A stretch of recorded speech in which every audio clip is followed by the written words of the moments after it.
bom dia para todos vocês, operadores, gestores e gestoras de operação gastronômica desse universo maravilhoso.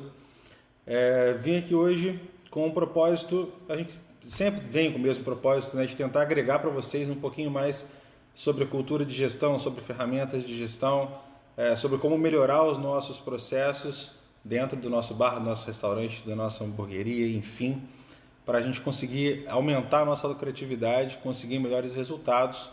E o tema que eu queria trazer para vocês hoje surgiu, na verdade, um insight depois que ontem eu fiz um stories no meu Instagram e compartilhei com vocês um videozinho bem curto, uma explicação bem curta de como que são os meus checklists da cozinha, né?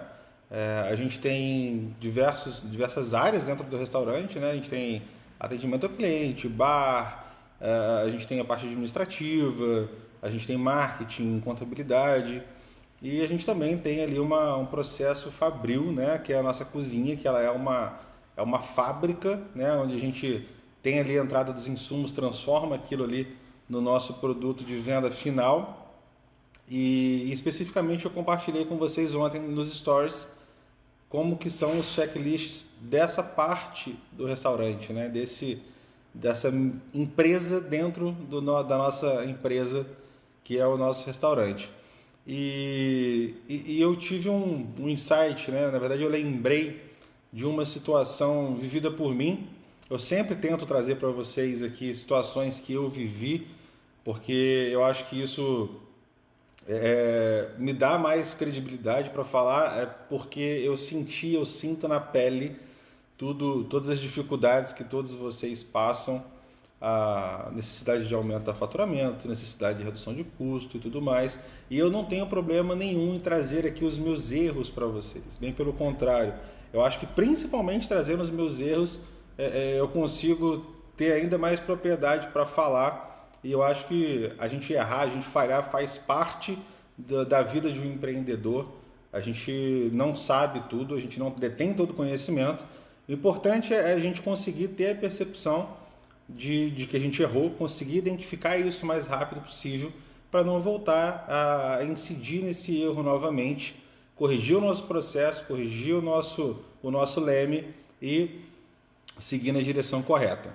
Bom, o tema da live, né, vocês viram, é orçamento no processo de compras.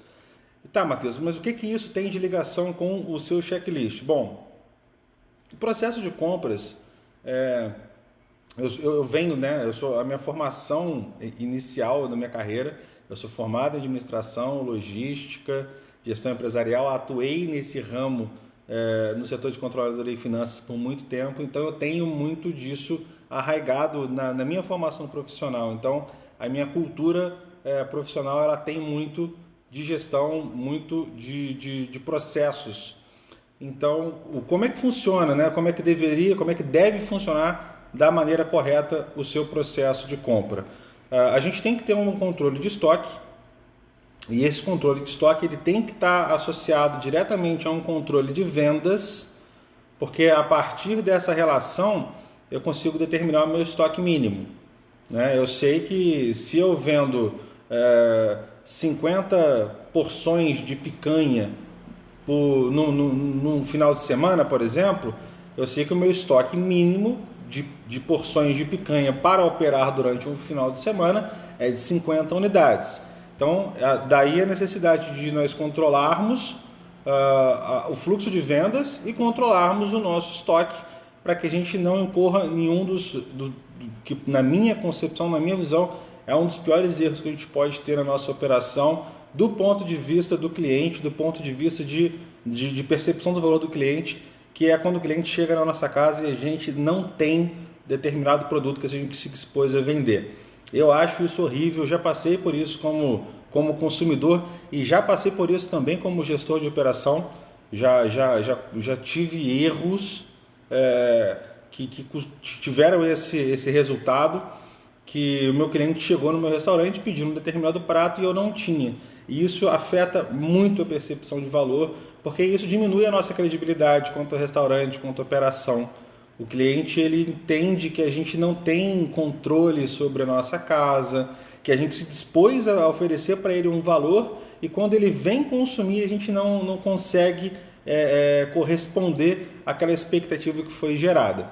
Então, a partir daí, a gente entende o porquê que é tão importante ter essa relação, né, do controle de estoque e do controle do nosso fluxo de venda para determinar o nosso estoque mínimo. E aí o checklist entra nessa jogada, nesse fluxo operacional, porque o checklist é onde os nossos colaboradores, ou você mesmo, dependendo da sua estrutura, dependendo de como for a sua estrutura de capital humano, vai controlar ali qual é a quantidade que você tem, como é que está sendo o fluxo de saída. E aí a rotina para isso girar vai depender da sua operação. Se você tem uma rotina que é extremamente dinâmica, você tem um espaço de armazenamento pequeno, você precisa fazer isso de repente todos os dias, porque o seu fluxo de compra ele é diário, ele é a cada 2 dias. Se você tem uma estratégia diferente, eu não vou me aprofundar tanto nesse tema, apesar de que esse é um tema que eu gosto muito, senão a gente vai ficar aqui muito tempo. Mas se você tem uma estrutura diferente para armazenamento e você tem um fluxo de caixa que te permita, por exemplo, fazer compras maiores para aproveitar de repente alguma campanha promocional dos seus fornecedores ou para aproveitar de repente um FIFO, que acontece muito, os nossos fornecedores mandam para a gente lá, olha, determinado produto aqui eu estou com preço 20% abaixo do preço de tabela, porque a validade dele está mais curta. Então, o que vai determinar o intervalo de tempo que você precisa controlar esse checklist, fazer esse checklist de controle de estoque, está intimamente ligado ao seu volume de vendas, ao seu fluxo de caixa e à sua capacidade de armazenamento e necessidade de produção. Então isso não tem como eu te dizer, olha, você precisa fazer checklist todo dia, ou você precisa fazer checklist semanalmente. Isso vai ser adaptado para a sua realidade. Chegamos nesse ponto, nesse consenso, conseguimos entender a importância que tem o controle do fluxo de venda e o controle de estoque, e como o checklist se comunica com isso, aí eu entro, enfim, no tema principal da nossa live, que é a relação do orçamento com o processo de compras. Bom dia, pessoal. Estou vendo que tem uma galera entrando. Se alguém tiver alguma dúvida, fique à vontade para mandar que eu respondo a gente. Eu tenho mania de falar a gente. Eu estou sozinho aqui, gente. Enfim, a gente consegue, enfim, começar então a entender a relação entre a necessidade de você balancear o seu orçamento com o fluxo de compras. E aí eu queria falar com vocês sobre o orçamento em 2 óticas diferentes, tá? A primeira delas é o ato de orçar mesmo o preço, tá? A gente fazer pesquisa de mercado de preço para determinar os nossos fornecedores como como um dos pilares para a gente determinar os nossos fornecedores. Já fiz um vídeo falando sobre a escolha dos fornecedores, então a gente sabe que tem outros pilares que determinam aí o que é um bom fornecedor, mas o preço está ali no meio. Então eu quero falar com vocês sobre esse orçamento, mas eu queria começar falando para vocês sobre a perspectiva do nosso planejamento orçamentário. Não é uma cultura, nem todos fazem, a gente está mudando essa realidade, nós aqui juntos estamos buscando cada vez mais a profissionalização da gestão, né, do ramo de gastronomia. Então a gente junto vai mudar essa realidade. Mas no que consiste um planejamento orçamentário? É uma ferramenta que, na minha visão, não é fácil de ser feita. Num primeiro momento, ela demanda muito trabalho, ela demanda muita análise de número, mas ela certamente ela vai ser um divisor de águas na sua visão sobre o seu negócio.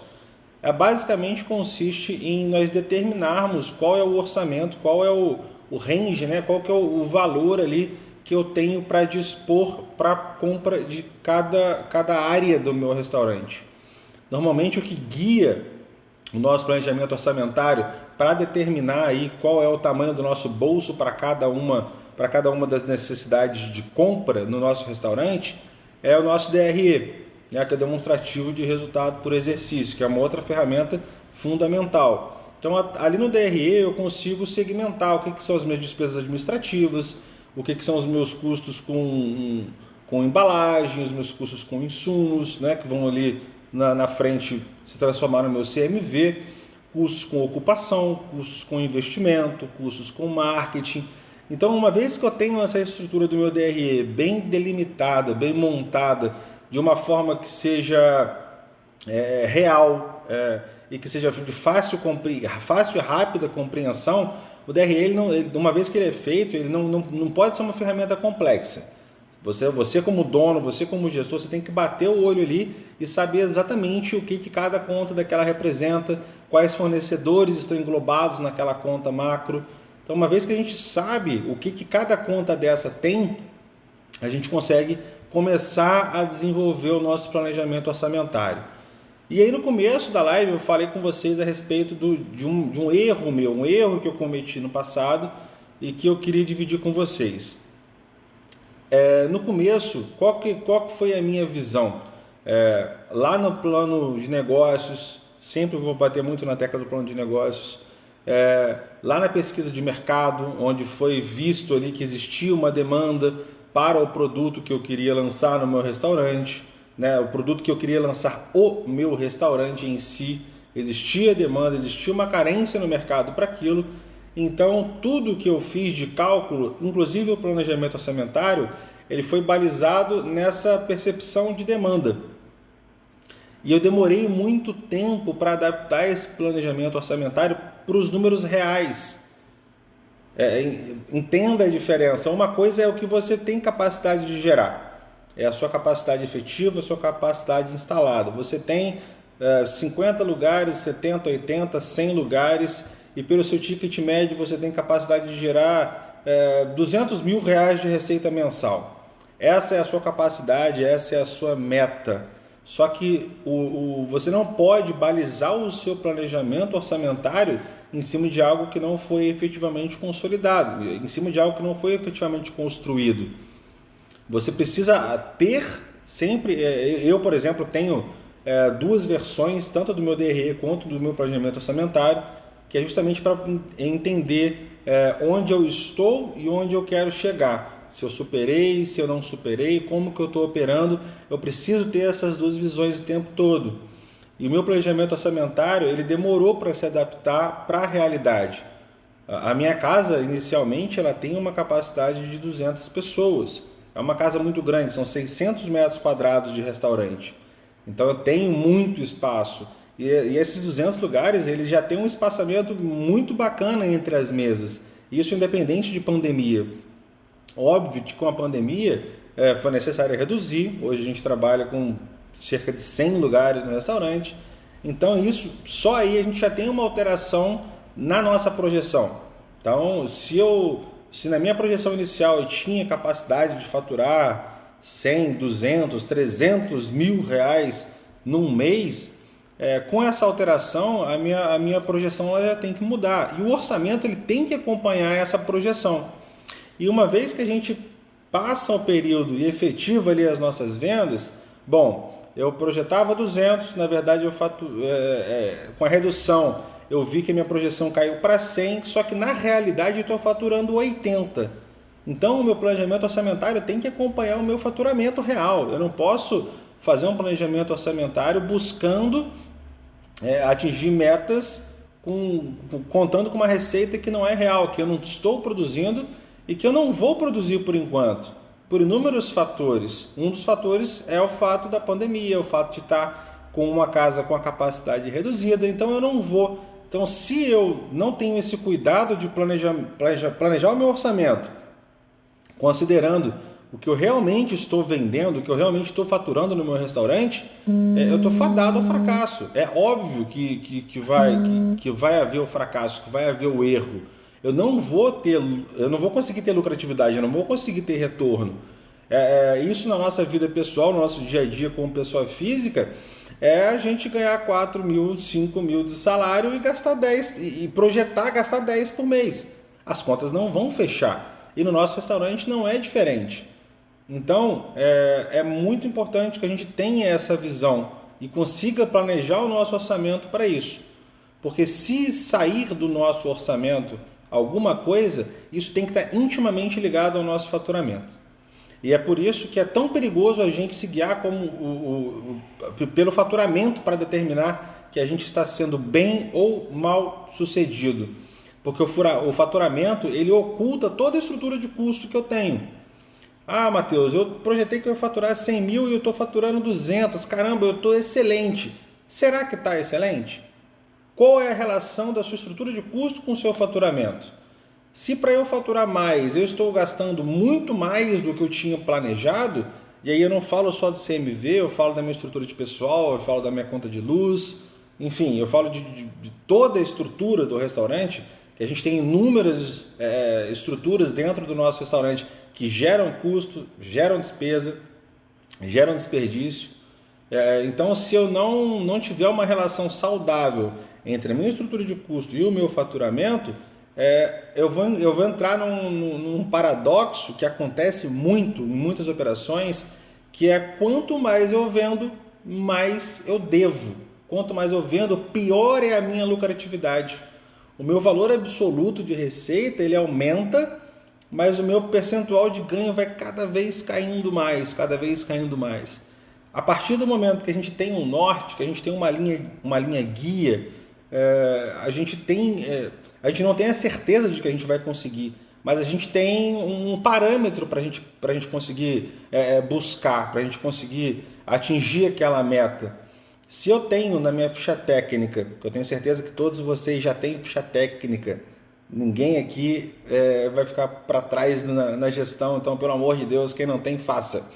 Se o meu CMV na minha ficha técnica, o meu CMV ideal, né, o meu CMV dos sonhos é de 28%, a gente considera, de repente, uma variação que é normal e coloca 31%. Então, eu vou incidir isso, eu preciso entender o que compõe esse CMV. E quando eu falo isso, eu estou falando lá do checklist, eu estou falando lá da ficha técnica. Eu preciso entender exatamente quais são os insumos, quais são as compras que eu vou interpretar na minha operação que compõem o meu CMV. Se para a sua operação, se você tem uma operação, por exemplo, exclusiva de delivery, e você quer entender que compõe o seu CMV, a caixinha de hambúrguer, o papel acoplado e a sacola plástica que você manda para o seu cliente, tudo bem, não é errado fazer isso, mas você precisa entender todos os custos que compõem o seu CMV. Se você vai entender que é só insumo alimentício, tudo bem, mas você precisa saber disso na hora de fazer o seu planejamento orçamentário. Então, se eu tenho ali o meu CMV meta, que é 28%, né, meu CMV ideal, que é 28%, coloquei ali uma margem, porque eu sei que pode haver desperdício, eu sei que pode, enfim, eu posso ter alguma ação promocional que vai automaticamente aumentar o meu CMV, porque eu vou reduzir meu preço de venda, e nessa conta eu cheguei ali num real de 30%, 31%, e eu estou vendendo 100 mil reais por mês, então a minha meta do planejamento orçamentário é gastar no máximo 30 a 31 mil reais em insumos, em itens que componham aquele grupo que eu disse que vai determinar o meu CMV. E aí, se eu tiver variação, eu preciso que essa variação seja totalmente ligada, intimamente ligada ao meu faturamento. Ah, Matheus, eu planejei gastar 30, 31 mil reais na minha conta lá do meu DRE, que eu chamei de compra de insumos, e na verdade eu gastei 40. Poxa, eu fracassei? Não, quanto que você faturou? Se você faturou 90, você fracassou muito. Você errou muito no seu processo de compra. Agora, se você planejou 30 para faturar 100 e de repente você faturou 120, cara, você atingiu a sua meta. Continua sendo os 30%. Meus parabéns, você conseguiu faturar mais e ainda assim você conseguiu manter o seu fluxo de compra correto. E existem muitos pontos de gestão, de processo que impactam no nosso fluxo de compras e impactam negativamente no controle desse planejamento orçamentário. O principal deles é a geração de demanda, né? Não tem jeito. E é por isso que é tão importante a gente ter os processos bem definidos, é tão importante a gente ter esses checklists rodando na cozinha, rodando operacionalmente, mas é extremamente importante também que você como dono, você como gestor da sua operação, você conheça. Hoje, por exemplo, eu não sou mais presente na minha cozinha como eu era há 6 meses atrás, há 8 meses atrás. Eu sou cozinheiro, eu sou o chefe executivo do meu restaurante, todos os pratos daqui fui eu quem criei, os novos pratos, a grande maioria, hoje eu divido com a minha equipe. Eu acho que isso é um estímulo extremamente interessante, você fomentar o processo criativo na sua equipe, mas 100% dos pratos que entraram no meu cardápio inicialmente foram criados por mim, e hoje alguns pratos eu tenho ali a colaboração, eu tenho junto com os meus colaboradores de desenvolvimento de novos pratos. Então eu conheço o processo, e mesmo estando ausente, e essa ausência ela não é por desleixo, não é por descuido, ela faz parte do processo, mesmo não estando mais tão presente de corpo dentro da minha cozinha, eu conheço exatamente o que é o movimento dos meus insumos, porque eu controlo o meu estoque mínimo e porque eu controlo o meu fluxo de vendas. Então, quando na semana, a minha rotina de compras aqui é semanal, então todo domingo é feito uma contagem geral através do meu checklist de cozinha. Então ali a gente tem determinado qual é o estoque mínimo, e a gente tem um campo, né? Foi extremamente simples, eu fiz um checklist que a frente dele são processos que aquele colaborador tem que olhar, e a parte de trás são os insumos ou os preps que aquele colaborador tem que responder por aquilo. Então ele tem que garantir que aqueles insumos estejam dentro da quantidade mínima no meu estoque, e ele tem que garantir que aqueles preps, aquela maionese, aquela salada, enfim, aquele tomate confit, que aqueles preparos estejam naquelas quantidades do meu estoque mínimo, que como a minha compra é semanal e a minha produção é semanal, ela é projetada para um horizonte de 7 dias. Então, no domingo, os meus colaboradores, a gente encerra o expediente da cozinha e é iniciado esse processo de cada um pega o seu checklist. Se por acaso determinado colaborador estiver de folga, todos os meus checklists eles têm responsável e suplente imediato. Então o suplente ele vai pegar aquilo ali. E na cozinha, na prática, no dia a dia, os colaboradores eles se ajudam. De repente um está com uma carga um pouco mais pesada naquele dia, porque o processo dele foi mais pesado, aí o outro pega e ajuda. Isso é natural, isso é extremamente saudável, isso fomenta ainda mais a unidade, a união entre os membros da sua equipe, o que é fundamental para o seu sucesso. Passado ali, que é aquele checklist, conferido todas as validades, as quantidades e tudo mais, como é que funciona o processo? E mais uma vez a gente fala, processo. É só através de processo que você vai conseguir ter um restaurante independente e lucrativo. Eles passam para mim, eles tiram fotografia pelo celular, mandam para o meu contato via WhatsApp, e isso é um processo, porque isso garante que foi feito, isso cria o senso de responsabilidade, de cumprimento de processo. Eles entendem que se o estoque for contado, mas a mensagem não for passada, para mim não valeu de nada, porque não chegou para mim, que sou o gestor da operação, que sou o responsável por disparar o pedido de compra oficial, não chegou para mim, então o processo não foi concluído.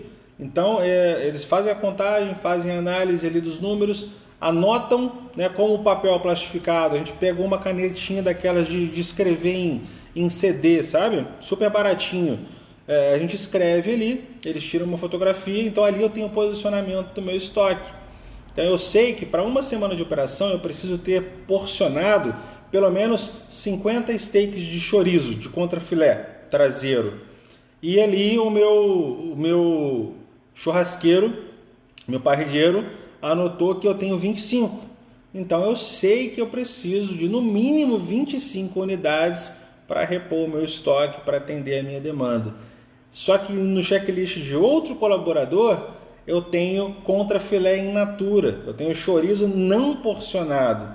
E aí eu vou ver se eu tenho estoque para porcionar. E ali eu entendo se eu preciso realmente gerar uma necessidade de compra, se eu preciso efetivamente comprar mais daquele insumo, ou se eu preciso pegar essa ação de porcionar contrafilé e jogar para o meu planejamento de produção semanal. Então, é por isso que eu digo para vocês que esse controle desse fluxo de entrada e saída, esse checklist, ele é, sem sombra de dúvida, o que mais vai impactar na sua compra errada, na sua compra mal feita, porque se você não tiver o conhecimento do seu processo, se os seus colaboradores não estiverem comprometidos com o seu processo, e não conhecerem o seu procedimento, não entenderem o porquê de cumprir cada etapa dessas, você vai comprar, nesse exemplo que eu citei aqui do contrafilé, se eu vejo lá que eu preciso de 50 e tenho 25, imediatamente eu faço a conta de quanto eu preciso comprar e compro. E aí a gente entra num outro problema. 25 unidades de contrafilé não dão uma caixa de contrafilé. E normalmente a gente compra do nosso fornecedor em caixas que vem 15, vem 18, vem 20, vem 21 quilos. Então, olha eu comprometendo o meu fluxo de caixa. Olha eu assumindo um custo que eu não preciso assumir por falta de controle do meu processo. Então, eu estou colocando um custo a mais dentro daquela minha meta e quando chegar no final do mês eu vou ver que eu não cumpri a minha meta. Eu vou ver que o meu estoque está super inflacionado, que eu tenho parado dentro do meu freezer um valor que eu não precisava ter parado. E isso é muito importante. É muito importante porque isso fala diretamente com o nosso resultado, com a nossa lucratividade. Eu fiz um material para vocês, que já vai estar disponível, que fala justamente sobre isso, sobre o controle do fluxo de caixa. Eu tenho pessoas, né, que falam comigo, vocês mesmo, alguns de vocês têm uma linha de profissionais que atuam no ramo de restaurante que tem o hábito de comprar tudo à vista. Todos os meus insumos são comprados à vista, porque eu acho que isso me dá mais credibilidade frente ao mercado. Eu acho que isso me dá mais segurança, porque eu não tenho aquele sentimento de que eu tenho contas a pagar e eu não sei como é que eu vou conseguir pagar essas contas e tudo mais. Só que tem um ponto muito importante, eu vou ser bem breve nesse ponto, porque tem um vídeo super completo falando sobre isso que vai para vocês já.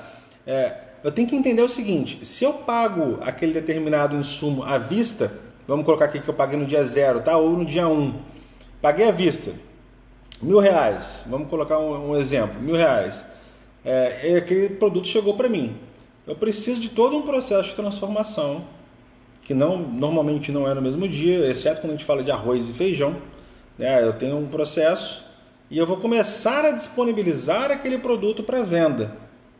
Vamos pensar na caixa do próprio contrafilé. Eu não vou vender 20 quilos de contrafilé em um dia de operação. Eu vou vender, sei lá, em 5, 6, 7, 10 dias, dependendo aí do seu fluxo, do formato do seu negócio, do prato que você vai desenvolver a partir desse insumo. E eu te pergunto, eu vendi em 10 dias. E se a minha operação, por exemplo, o faturamento 75% mais ou menos é via cartão de crédito. Eu não trabalho com antecipação. Estrategicamente, para mim, não é interessante antecipar porque eu perco muito dinheiro. Então, o meu fluxo de caixa ele foi projetado para rodar dessa forma. Então, quer dizer que eu zerei o meu bolso para comprar aquele insumo no dia 1 e eu demorei 10 dias para vender e vou receber 30 dias depois disso. Então, eu descapitalizei e vou ter retorno disso 40 dias depois. Aí eu te pergunto, você tem fluxo de caixa para suportar todo esse tempo sem aquele capital? Porque uma vez que você compra aquele insumo, o contrafilé, o queijo, enfim, o que quer que seja, o hambúrguer, o pão de hambúrguer, você tem um capital, você não perdeu dinheiro. Aquele dinheiro ele se converteu em um produto. Então você gastou R$1.000, você tem ali R$1.000 em produto. Tem desperdício de manipulação, no preparo e tudo mais, isso tudo tem que estar na ficha técnica. A gente já falou sobre isso em outra oportunidade, a gente fala muito sobre isso no programa Restaurante Independente, que é o meu coeficiente de rendimento, ou o meu fator de correção. Então eu preciso considerar isso. Então eu não perdi dinheiro, eu só transformei. Só que R$1.000, gente, em dinheiro eu tenho liquidez. R$1.000 são R$1.000. Eu posso fazer qualquer coisa com esse dinheiro. Eu posso pagar minha conta de luz, eu posso pagar minha conta de água, eu posso custear o custo de um colaborador, eu posso pagar o meu freela imediatamente, porque aquilo é dinheiro, eu tenho liquidez naquilo. Quando eu transformo isso em estoque, eu deixo de ter liquidez. A operadora da sua internet ou a pessoa que aluga para você o imóvel onde você opera, pergunta para ele ou para ela se eles vão aceitar pão de hambúrguer como forma de pagamento, se eles vão aceitar contrafilé como forma de pagamento. Isso quer dizer que eu perdi liquidez. Eu não tenho mais o mesmo poder de compra, não tenho mais aquele dinheiro. Então eu preciso entender isso no meu processo de compra e no meu planejamento orçamentário. Eu preciso entender como que isso vai afetar o meu fluxo de caixa. Uma vez que eu gastei para compor estoque, eu tenho ali a possibilidade de fazer duas, 3 vezes aquele valor em faturamento. Depois que eu fiz minha ficha técnica, precifiquei meu produto, de repente aqueles R$1.000 podem virar 2.500, 3, 4 mil reais, dependendo de como for a sua precificação, como for o seu negócio. Só que eu preciso de tempo para que isso aconteça. Isso não vai acontecer num estalar de dedos. E não conhecer isso é errar no seu planejamento orçamentário. Errar no seu planejamento orçamentário é errar no seu negócio. É ter uma lucratividade comprometida por não saber como comprar, o que comprar, quando comprar e a quantidade certa de comprar. Então, por isso é tão importante a gente ter esses controles. Vou sempre bater na tecla com vocês sobre o planejamento, sobre o plano de negócios. Isso está na nossa estrutura de plano de negócios. Em diversos pontos ele está escondido ali, está no segmento de cliente, está na estrutura de custo, está na estrutura de receita, está nas atividades-chave, está nos recursos-chave, está na nossa proposta de valor. Então, isso está no nosso negócio. A gente precisa se profissionalizar para conseguir enxergar essas oportunidades. Muito dinheiro do nosso negócio é perdido não por nós não conseguirmos novos clientes ou por nós não conseguirmos uma alavancagem mágica da nossa receita, mas está dentro de casa, está dentro da nossa estrutura de custo e por descontrole, por falta de gestão, a gente não consegue enxergar e a gente perde muito dinheiro. E quando eu falo muito dinheiro, gente, é muito dinheiro mesmo. Às vezes você está fechando no vermelho, não é porque você queria faturar 100 e está faturando 60. Se você está faturando 60, adapte-se a gastar o suficiente para uma operação de 60. Reduza o seu custo fixo, mude o seu planejamento orçamentário, mude o formato com o qual você lida com seus fornecedores e o formato como você compra. Porque não tem como a gente, voltando no exemplo, não tem como a gente gastar 10 mil reais por mês ganhando 5. A conta não vai fechar nunca. Então olha para dentro, olha para os seus processos, analisa o seu orçamento e faça a sua relação muito bem feita, muito bem, muito justa. Seja justo com você mesmo, seja honesto com você mesmo quando você for montar essa relação entre o seu orçamento e o seu fluxo de compras. Eu espero ter ajudado vocês, eu espero que esse conteúdo tenha sido relevante de alguma forma. Se tiverem alguma dúvida, fiquem à vontade para me perguntar. Sempre lembrando que esse vídeo, essa live, ela não fica salva agora imediatamente, mas já ela, dentro de alguns dias, ela volta e fica fixa aí como conteúdo para vocês. Só pedindo, se você estiver assistindo essa live no Insta, clica no coraçãozinho, isso é importante demais. O Insta ele entende que o nosso conteúdo é relevante. Se você não segue ainda, siga. Se você conhecer alguém que pode se beneficiar com esse conteúdo, compartilhe através do direct, chame essa pessoa para participar também desse nosso mundo maravilhoso da gestão gastronômica. Se você estiver no YouTube, se inscreve no nosso canal, ativa o sininho das notificações, porque tem vídeo novo sempre, e a minha missão aqui sempre vai ser a mesma, o seu sucesso. Eu quero que você tenha um restaurante independente e que você consiga conquistar através do seu negócio a vida que você tanto merece, que você tanto sonha. É isso, muito obrigado para quem ficou até aqui, um abraço e até a próxima.